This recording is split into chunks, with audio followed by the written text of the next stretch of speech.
प्यारे बच्चों नमस्कार, स्वागत है आपके अपने इस प्यारे से YouTube channel study Bharat arts में। कैसे हैं आप सब? आशा करते हैं सभी स्वस्थ होंगे, मस्त होंगे और पढ़ाई कर रहे होंगे। तो प्यारे बच्चों, आपके 12वीं के क्लास के सीरीज में हम लोग आ चुके हैं भूगोल। थोड़ा सा इस समय टाइम टेबल डिस्टर्ब चल रहा है, तो आप लोग को परेशान होने की ज़रूरत नहीं है, लेकिन आप लोग का कोर्स जो है वो बिल्कुल टाइम पर ख़त्म हो जाएगा, उसकी जिम्मेदारी मैं लेता हूँ। और चूँकि बहुत सारे काम इस समय थोड़ा मेरी पेंडिंग है, तो इस वजह से थोड़ी चीज़ें आगे पीछे हो जा रही हैं। चलिए, आज हम लोग देख रहे हैं भूगोल। भूगोल में हम लोग आ चुके हैं मानव भूगोल के 6वें अध्याय पे, जो है द्वितीय क्रिया के रूप में। द्वितीय क्रिया के रूप में आप लोग जानते हैं कि हम विनिर्माण की बात करते हैं। किसकी बात करते हैं? विनिर्माण। जब भी द्वितीय क्रिया की हम लोग बात करते हैं तो वो विनिर्माण उद्योग के रूप में हम लोग के सम्मुख आता है।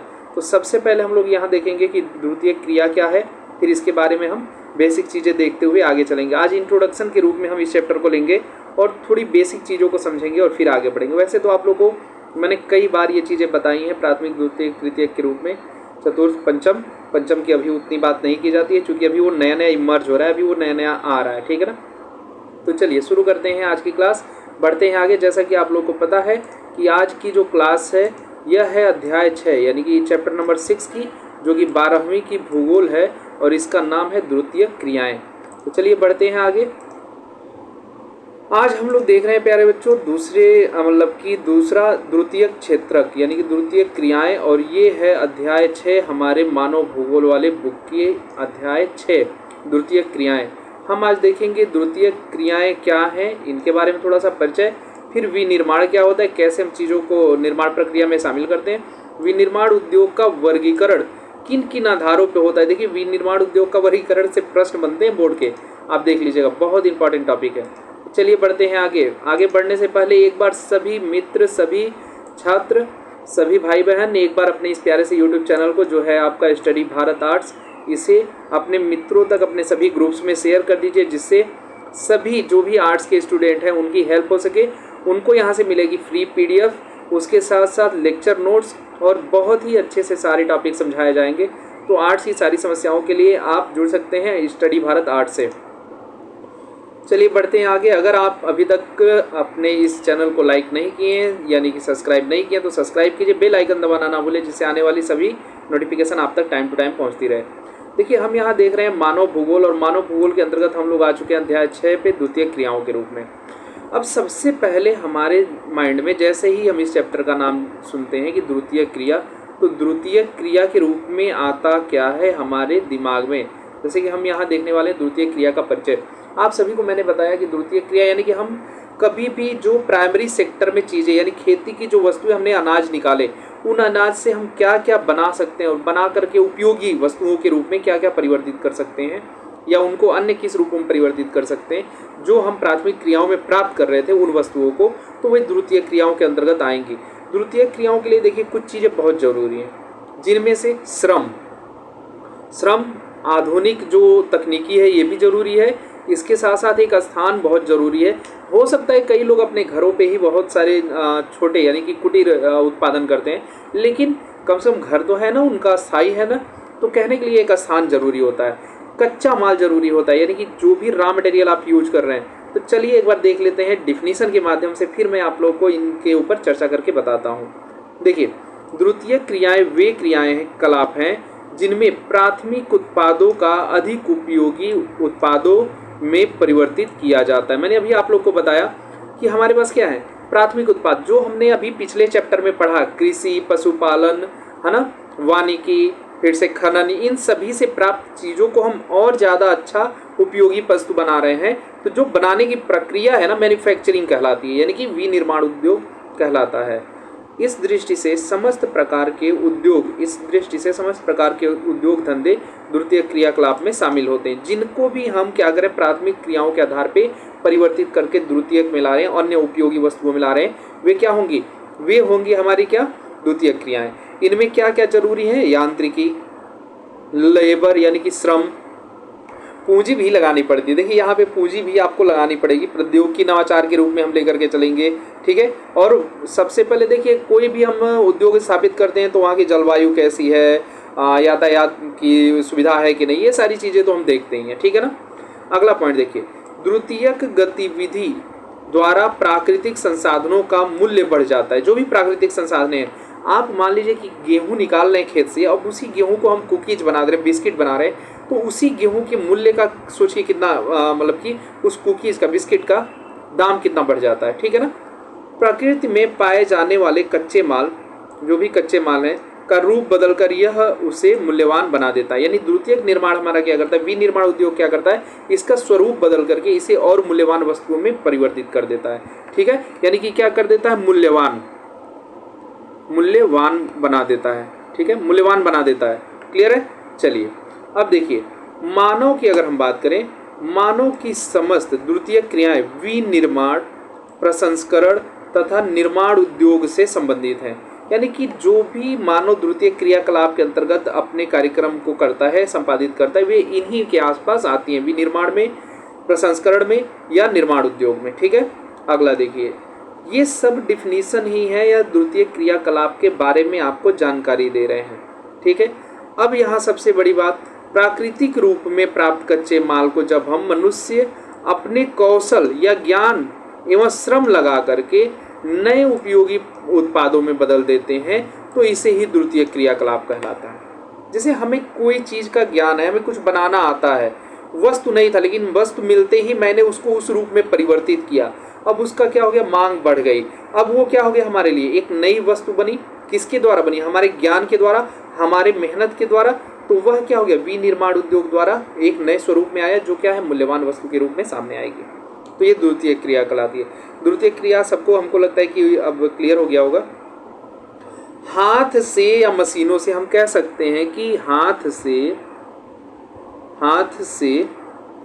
या अगर हम बात करें, देखिए एकदम सिंपल मशीन भी होंगे, मशीनों से या हाथों से जब हम परिवर्तन करते हैं ना, इन परिवर्तन के आधार पे ही हम क्या करते हैं कि द्वितीय क्रियाकलाप को लेकर के चलते हैं। क्लियर है। इतनी चीजें समझ में आई, परिचय समझ में आया। द्वितीय क्रियाकलाप क्या है, प्राथमिक चीजों को मूल्यवान वस्तुओं में बदलना। कैसे बदलेंगे, अपने ज्ञान के आधार पे, अपने श्रम के आधार पे। ठीक है ना। तो ये सभी क्या हो जाएंगी, मूल्यवान जैसे ही होंगी वो द्वितीय क्रियाकलाप में शामिल हो जाएंगी।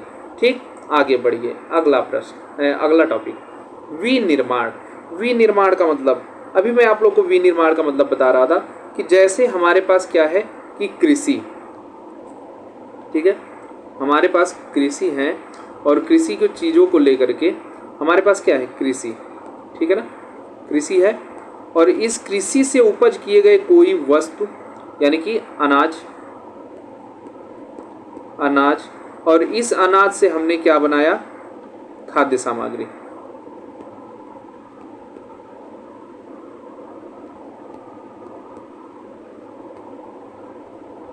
खाद्य सामग्री।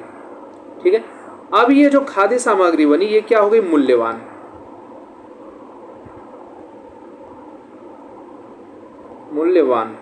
अब ये मूल्यवान होते ही क्या हुई, मूल्यवान होते ही इनकी वैल्यू बढ़ गई। ठीक है। तो कृषि जो है हमारा क्या है, प्राथमिक। ये क्या है, प्राथमिक क्षेत्र का है, प्राथमिक क्षेत्र का है। इसने आधार प्रस्तुत किया किसके लिए, यहाँ द्वितीय क्षेत्र के लिए प्रस्तुत किया। ठीक है ना। और इसके बीच में ये जो क्रियाकलाप है, यही क्या कहलाएगा, विनिर्माण। क्या कहलाएगा,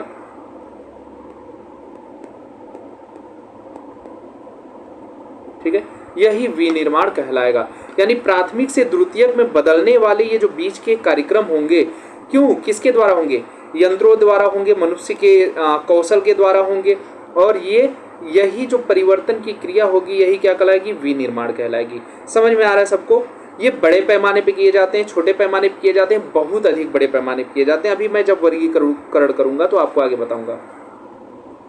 हाँ जी, देखिए जटिल, ये बहुत एक जटिल प्रक्रिया है, बहुत जटिल प्रक्रिया है। औद्योगिक के, देखिए औद्योगिक विकास होता जा रहा है तो बहुत सारी सरलताएं हो गई हैं।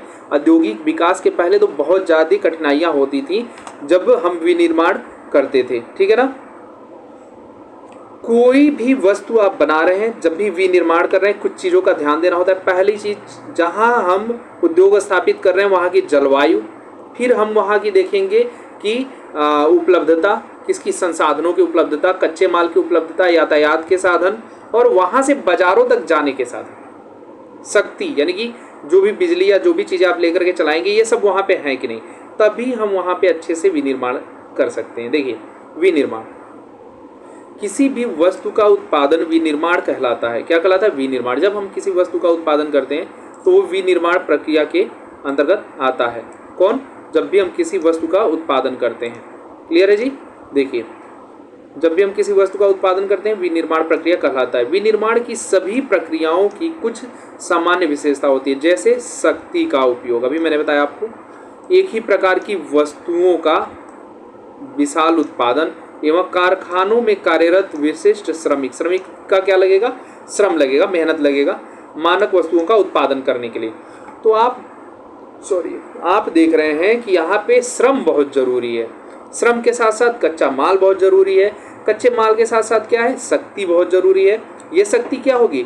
विद्युत के रूप में होगी, यांत्रिकी के रूप में होगी, ठीक है ना। विनिर्माण से आशय है किसी भी वस्तु के उत्पादन से है, हस्तशिल्प से लेकर के लोहे व इस्पात को गढ़ना, अंतरिक्ष यान का निर्माण करना इत्यादि सभी प्रकार के उत्पादनों को हम विनिर्माण के अंतर्गत लाते हैं।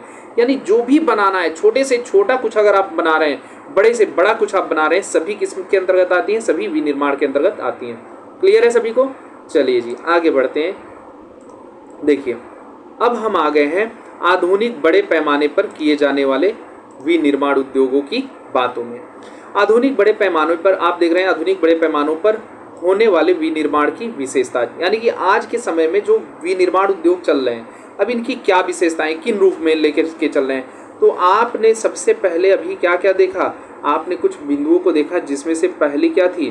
शक्ति, ठीक है, शक्ति आपने देखी। फिर आपने देखा श्रम, फिर आपने देखा कच्चा माल। ये जरूरी है हमारे उद्योग के लिए। जलवायु देखेंगे,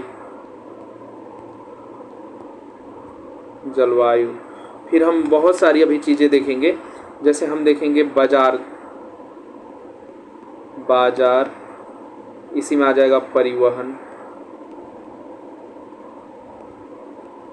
ये सभी सुविधाएं हम देखेंगे, ठीक है, तभी जाके हमारा जो भी विनिर्माण उद्योग होगा वो सफल होगा। देखिए वर्तमान समय में बड़े पैमाने पर होने वाले विनिर्माण की निम्नलिखित विशेषताएं हैं। जो बड़े पैमाने पर हो रही हैं उनकी निम्नलिखित विशेषताएं हैं। कौन कौन सी विशेषताएं हैं आप देख सकते हैं। तो चलिए देखिए, कौशल का विशिष्टीकरण, यानी कि हमारे पास स्किल जो होनी चाहिए बहुत अच्छी होनी चाहिए। यहाँ आप देख सकते हैं कौशल की बात कर रहे हैं। कौशल मतलब स्किल, यानी जो भी लोग काम करने वाले हैं वो एकदम अच्छे जानकार होने चाहिए। जितनी ज़्यादा उनके अंदर अच्छी जानकारी होगी उतना ही अच्छा वे वस्तुओं के निर्माण में सहयोग करेंगे। यांत्रिकरण, मशीनें आज के समय में कंप्यूटर सारे काम कर रहे हैं, तो कंप्यूटर आधारित जो मशीनें होंगी वो हमें बहुत ही कम समय में ज़्यादा से ज़्यादा उत्पादन कर देंगी। प्रौद्योगिकी नवाचार, जो भी हमारे उद्योग हैं, प्रौद्योगिकी हैं, इनका समय समय पे हम लोग क्या करते जा रहे हैं? इनोवेशन, यानी कि नई नई मशीनें आ रही हैं, नई नई मशीनों का उपयोग, ये नहीं पुराना जो मिल गया उसी पे चले जा रहे हैं, उसी पे चले जा रहे हैं, है ना। संगठनात्मक ढांचा, और जो भी आपका ये है इसको एक संगठन के रूप में विनिर्माण उद्योग को लेकर के चलना चाहिए, यानी कि एक लेवल से लेकर के हमें आगे बढ़ना चाहिए। अनियमित भौगोलिक वितरण, और आप देखते हैं कि सभी प्रकार के विनिर्माण उद्योग हर जगह नहीं हो सकते, क्योंकि इनके लिए रॉ मटेरियल, इनकी चीज़ों को जहाँ जो जिस रूप में मिलते हैं उसी क्षेत्र में हम इनका आधार लगाते हैं। अब देखिए बाजार तक अभिगम्यता, यानी जो भी चीज़ आप उत्पादन कर ले रहे हैं वो बाजार तक पहुंचाना है आपको, तो किस रूप में पहुंचाएंगे? कच्चे माल की प्राप्ति, जहां भी उद्योग लगा रहे हैं क्या वहां पे कच्चे माल आसानी से आपको मिल जा रहे हैं? अगर मिल जा रहे हैं तो बहुत अच्छी बात है। श्रम आपूर्ति, लेबर, उस फैक्ट्री में काम करने के लिए लेबर क्या आपको मिल रहे हैं? अगर मिल रहे हैं तो ये भी बहुत अच्छी बात है। शक्ति के साधन, बिजली से अगर वो चलेगा तो वहाँ पे जो भी आप जिस क्षेत्र में भी उत्पादन लगाने जा रहे हैं या उद्योग लगाने जा रहे हैं तो वहाँ क्या बिजली की व्यवस्था अच्छी है कि नहीं, या जो भी जिससे भी चलाना है, कोयले से चलाना है या जिससे भी चलाना है, तो वहाँ सुविधाएं हैं कि नहीं। उपलब्धता, परिवहन एवं संचार, वहाँ से आने जाने या कोई भी सूचना पहुँचाने वाली चीज़ें हैं कि नहीं, क्योंकि पता चले कि हमें बन गया है हमारा माल, समय से बाजार तक नहीं पहुँच पाया, खराब हो जाएगा, है ना। तो प्राप्ति, सरकारी नीतियाँ उद्योगों को प्रभावित करने के प्रमुख कारण है। ये याद रखिएगा, उद्योगों को प्रभावित करने वाले प्रमुख कारण ये बार बार पूछे गए हैं, बहुत इंपॉर्टेंट है, ये पूछे गए हैं आप लोगों के एग्जाम में कई बार, मैं बार बार आप लोगों से कह रहा हूँ, ठीक है ना, ये आपके एग्जाम में पूछे गए हैं, तो इनको जरूर देख लीजिएगा। बढ़ते हैं आगे।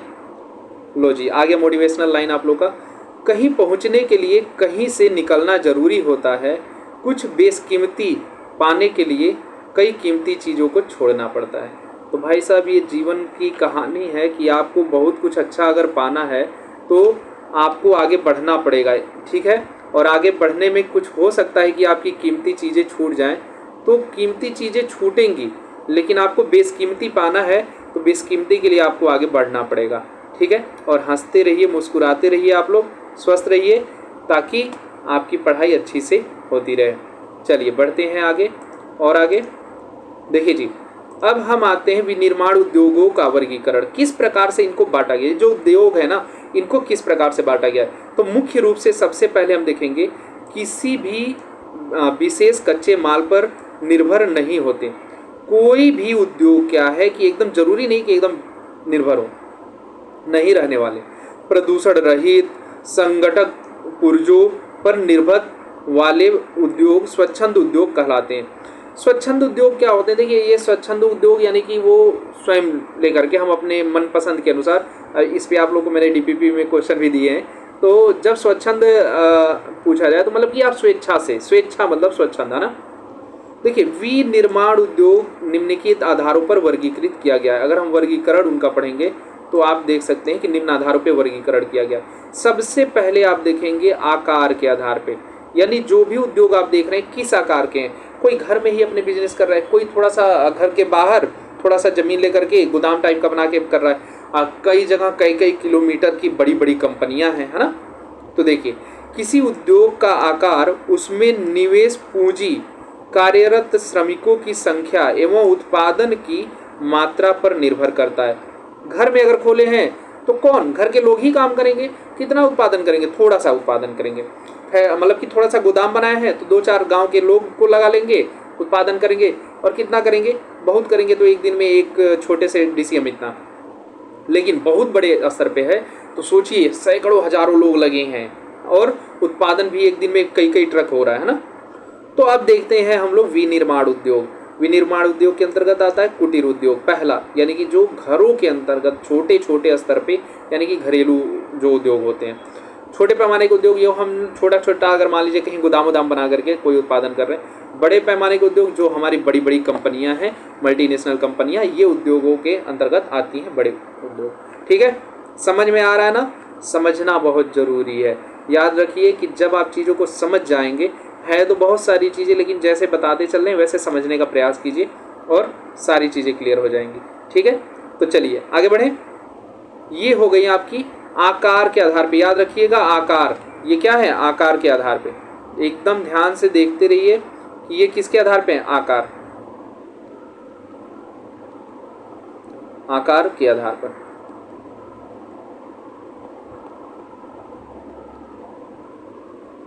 आकार के आधार पर, तो ये याद रखिएगा आकार के आधार पे है, ठीक है ना। आगे बढ़ते हैं। देखिए, कच्चे माल के आधार पे अगर हम बात करें कि जो हमारे रॉ मटेरियल हैं, जो हमारे रॉ मटेरियल हैं, जो हम जैसे मान लीजिए कि कच्चा माल कहाँ से पाते हैं, जैसे लोहा हो गया,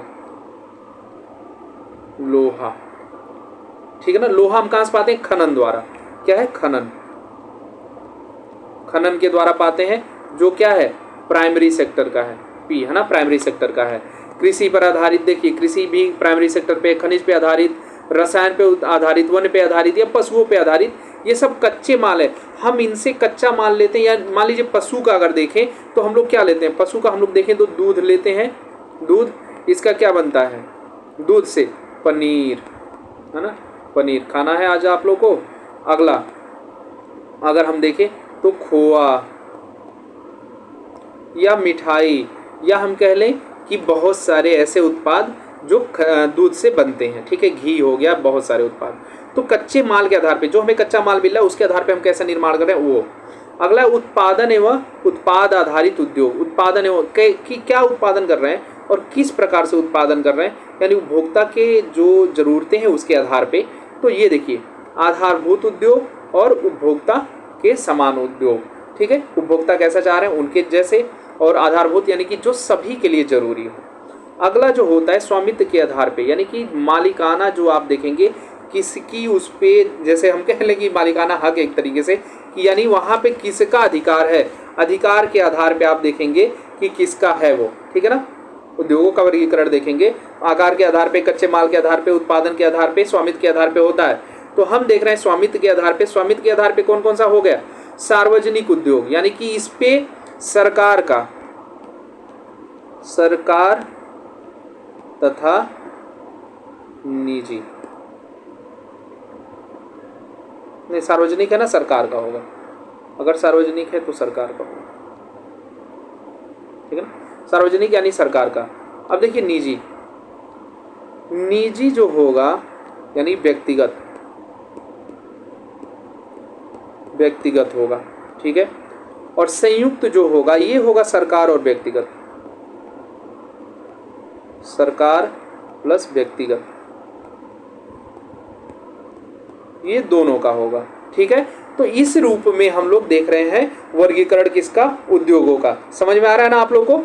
तो वर्गीकरण किस रूप में हो गया, आकार के आधार पे, कच्चे माल के आधार पे, उत्पादन के आधार पे और स्वामित्व के आधार पे। याद रखिएगा पूछा जाता है कितने आधार पे हम उद्योगों का वर्गीकरण करते हैं। बहुत अच्छे से, बहुत शांत मन से सोच समझ के आप लोग इन चीज़ों को समझने का प्रयास कीजिए। चलिए बढ़ते हैं आगे। परंपरागत बड़े पैमाने वाले औद्योगिक प्रदेश भारी उद्योग के क्षेत्र होते हैं, जिनमें अगर हम बात करें परंपरागत, तो बहुत सारे आपको ऐसे मिलेंगे जो बहुत बड़े होते हैं, यानी कि बहुत बड़े बड़े उद्योग भी आपको मिलेंगे, भारी उद्योग होते हैं, जिनमें कोयला खदान, यानी कि ये क्या होते हैं, बड़े बड़े क्षेत्रों में फैले होते हैं, नीचे नीचे बहुत दूर तक। धातु पिघलाने वाली उद्योग, प्रसंस्करण उद्योग, ठीक है, भारी इंजीनियरिंग, रसायन निर्माण उद्योग एवं वस्त्र उत्पादन यानी टेक्सटाइल इंडस्ट्री के कार्य किया जाता है। इस प्रकार उद्योगों को धुएं की चिमनी वाला उद्योग भी कहा जाता है। जैसे इनसे जब ऐसे प्रसंस्करण के रूप में जब हम करते हैं तो इनको हम लोग क्या करते हैं, उद्योगों को धुएं की चिमनी वाला उद्योग भी कहते हैं। जैसे आप लोग अक्सर देखते होंगे कि जो उद्योग बनाए जाते हैं एक ऐसे आया रहेगा, फिर ये जो होता है यहाँ से धुआं निकलता रहेगा। ठीक है, तो ये क्या होता है, ये उद्योगों का सिंबल होता है। ये क्या हो गए, ये हो गए उद्योग, है ना, उद्योग। तो उद्योग के सिंबल होते हैं। तो कहीं भी ये क्या शो कर रहा है, ये चिमनी है, ये चिमनी को, यानी कि यही चीज़ क्या है, ये चिमनी को शो कर रहा है। ठीक है ना, तो आप लोगों ने देखा आकार के आधार पे, कच्चे माल के आधार पे, उत्पाद के आधार पे और स्वामित्व के आधार पे। इनके बारे में डिटेल हम नेक्स्ट सेशन में पढ़ेंगे। तो आज का सेशन कैसा लगा आप लोग को कमेंट करके ज़रूर बताइएगा, क्योंकि आपका कमेंट बहुत इंपॉर्टेंट होता है और आपके कमेंट के आधार पे ही जो है और ज़्यादा मैं चीज़ों को ऐड कर सकता हूँ और कम कर सकता हूँ। तो बहुत ज़रूरी है आप और भी ज़्यादा इन चीज़ों के बारे में आप ज़रूर हमें कमेंट किया कीजिए कि कैसी लगी क्लास आपको और कैसा रहा आज का क्लास, कैसे रहे कंटेंट, ये समझ में आ रहे हैं कि नहीं, ये बहुत ज़रूरी है। ये है आपके डीपीपी। ठीक है, तो डीपीपी आप अच्छे से कीजिएगा, डीपीपी के प्रश्न जो है। ठीक है, बढ़ते हैं आगे। ये पूरे डीपीपी के आपके प्रश्न हैं, ये डीपीपी के प्रश्न आप लोग करेंगे। ठीक है, आगे बढ़ते हैं। डीपीपी के प्रश्नों को बहुत अच्छे से आप लोग कीजिएगा। ये है आपके शॉर्ट लॉन्ग, आप लोग देख सकते हैं। पहला प्रश्न ये है आपका शॉर्ट लॉन्ग का। ठीक है, पहला प्रश्न है आप लोग का ये लॉन्ग का, और इसके बाद आप लोग देखेंगे ये है दूसरा प्रश्न आप लोगों का लॉन्ग का। ठीक है, ये है आपकी जो डीपीपी है, डीपीपी सॉल्यूशन है कब की, 26 अप्रैल की। ठीक है ना, डीपीपी सॉल्यूशन है, शायद पोल्टी की क्लास थी, ठीक है, पोल्टी की क्लास थी, आप लोग देख लीजिएगा। और आज हम लोगों ने क्या क्या सीखा, तो देखिए हम लोगों ने क्या देखा। पहला हम लोगों ने देखा, सबसे पहले हम लोगों ने देखा क्या, विनिर्माण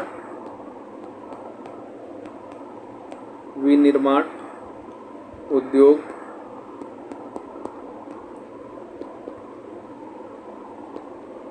द्वितीयक उद्योग, फिर हम लोगों ने देखा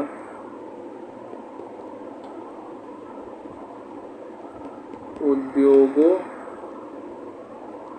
का वर्गीकरण